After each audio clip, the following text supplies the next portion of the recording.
Today, we're going to talk about the transatlantic slave trade. But I'm willing to bet it's not the story you think you know. We're going to go way back to the very beginning, to a time that often gets skipped over, to uncover a history that was so much more complex and, honestly, more culturally dynamic than most of us were ever taught.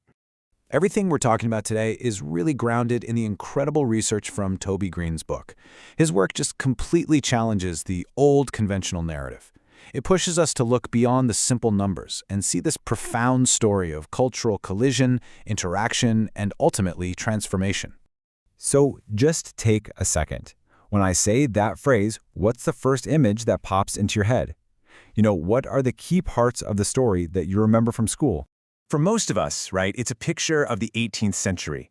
We see these massive ships crossing the ocean, this horrific trade at its absolute peak, all of it driven by the giant plantation economies in the Americas. And look, that part of the story is true, but it is not the beginning, not even close. The real story, the one we're digging into, started centuries earlier. And to really get it, we have to throw out that simple idea of a one-way street of exploitation. We have to see it as this tangled, messy, two-way exchange that didn't just shape the Americas, but Africa and Europe too.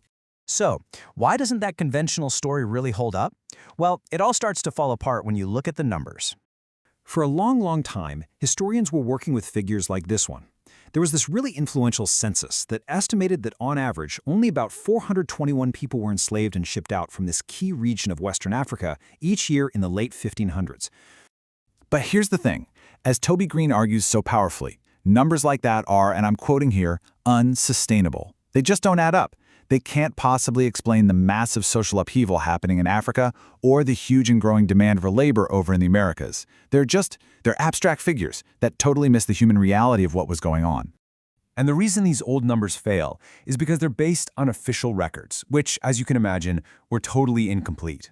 They completely missed this enormous illegal trade, the contraband voyages that might have been 4, maybe even 5 times larger than what was documented.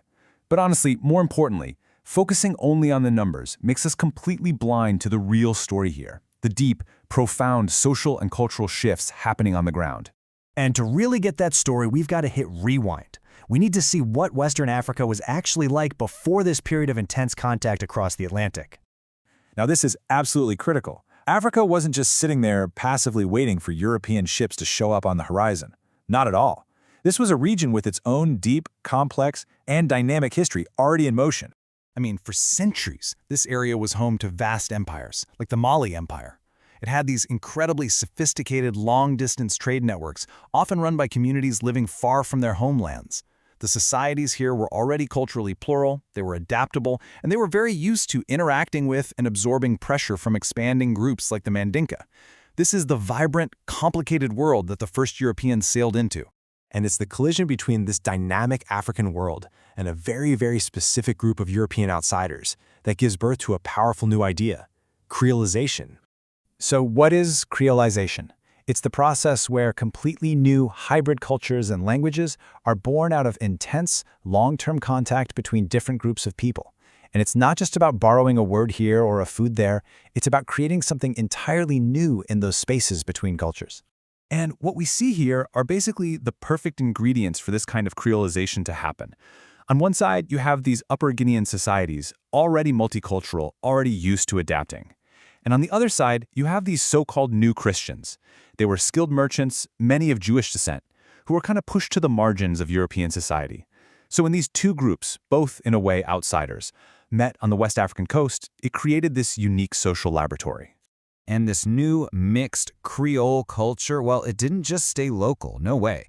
It actually became the engine of a new interconnected world that spanned the entire ocean.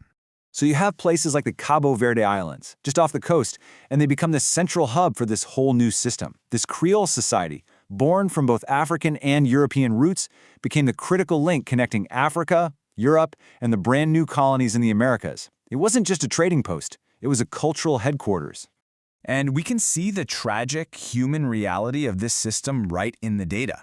When you look at records from the Americas in the late 1500s, you can see exactly which African peoples were being swept up in this trade. Almost a quarter were Brahme peoples, another fifth were Biafara. These aren't just statistics on a chart. They represent specific communities with their own cultures and histories being targeted and literally torn apart. And this next point is so important to understand. The people who survived this horrific journey, they didn't arrive as blank slates. They carried their knowledge, their agricultural skills, their cultural practices with them. Africans weren't just passive victims in this story. They were central actors who fundamentally shaped the development of the Americas from the very beginning. But, of course, the forging of this new world came at an absolutely unimaginable price. So let's turn to the devastating consequences this had for Western Africa. The intense, unending demand for enslaved people just fueled incredible instability. Old political structures completely shattered. Entire societies had to reorganize themselves just to survive, to focus on defense and warfare. And this terrifying cycle of violence took hold. Raids and a practice called punyaring, which is essentially just kidnapping, man-stealing, became a constant threat, a part of daily life. So ultimately, if we only look at this history as a set of economic transactions, as numbers on a ledger, we miss the entire point. It was a deeply cultural phenomenon that reshaped identities, societies, and even languages on every single shore of the Atlantic Ocean. So, what are the big things to take away from all this? First, the slave trade started way earlier and was much larger and more complex than the story we usually get. Second, West African societies were dynamic players in this, not passive victims, and their histories shaped how this whole Atlantic world was formed.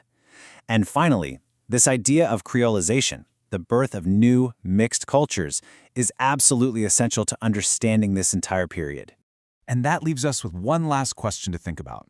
If the very foundations of our modern Atlantic world were built on this incredibly complex, violent, but also culturally dynamic process of creolization, how does that change the way we understand everything that came after? How does it change how we see race, culture, and the world we live in today?